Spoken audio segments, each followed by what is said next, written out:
सुप्रभात फ्रेंड। आज आपण को गोटे टॉपिक विषय मु आपण को कहूँ ए संसार लोक माने जो कर्म करती से सफल पाइबा को इच्छा करथांती सेथिपाई देवता मान को पूजा मध्य करती। अवश्य लोक माने खूब शीघ्र से कर्मर फल पाई जाती। मनीष विचार करे पुत्र किंबा कन्याटीए पाइबा पाई से गछटीए लगाए भल गछटीए लगेले भल फूल आउ फलटीए पाई थाए।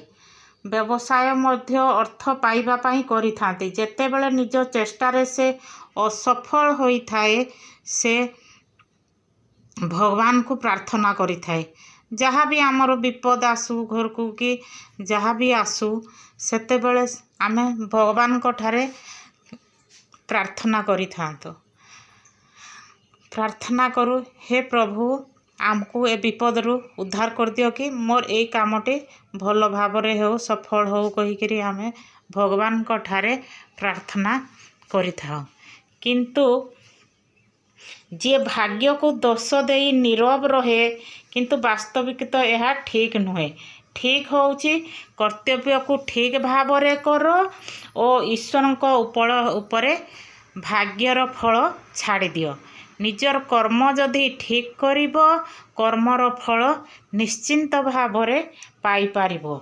सेथिपाई कर्म करिबा पूर्वरु कार्यटा को आगे मनरे रूप देई थांती। तेणु मन कौन करबा को चाहूँची ताहा जानी शुणी आमे माने करिबा उचित। नाले कर्म अनुसार जदि आमे फल ठीक से पाई पारिबा नहीं।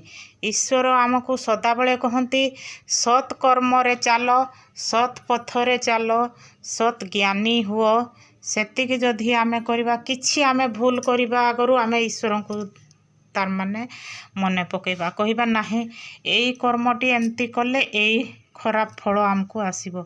सेतिपाई सदाबले ठीक रास्ता रे चलिबा। एथिकी लोके किछि भी जानु नहांती। जदि जा घरे भी संस्कारी स्पिरिचुअल माइंड रो थिबे निश्चिंत भावरे से किछि भूल करिबा आगरु ताको माइंड रे गोटे चेतावनी ईश्वर देबे ना ना मु एटा भूल कले मते भगवान एई दंड ही देबे। सेतिपाई से भूल काम करि